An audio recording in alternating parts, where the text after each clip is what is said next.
All right, this is Luke Plesky here again. I want to first start off by asking a quick question.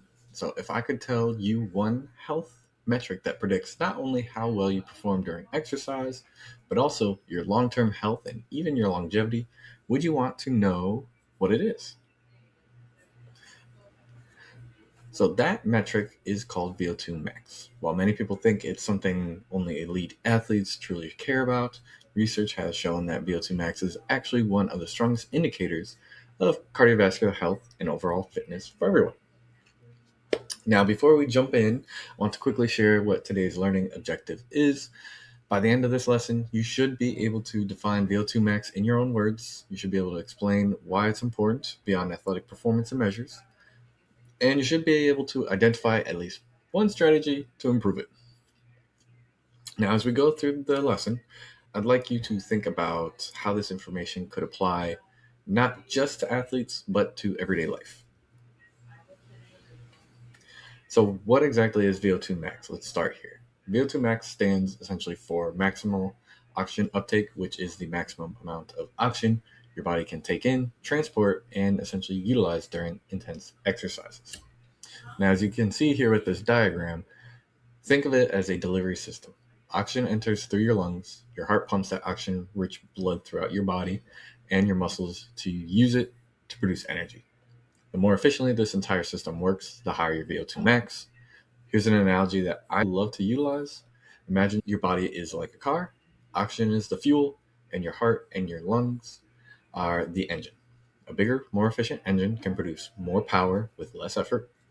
That's essentially what a higher VO2 max allows your body to do.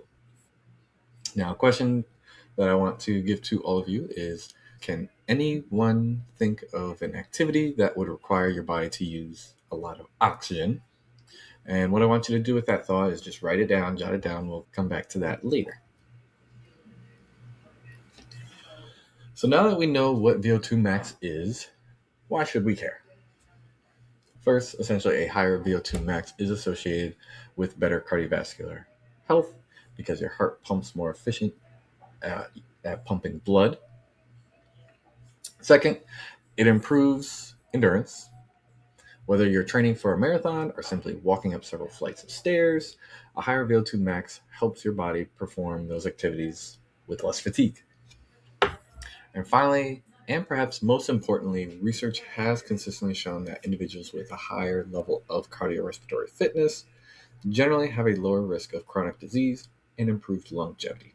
So essentially, VO2 max isn't just a number for athletes, it's a meaningful indicator of overall health.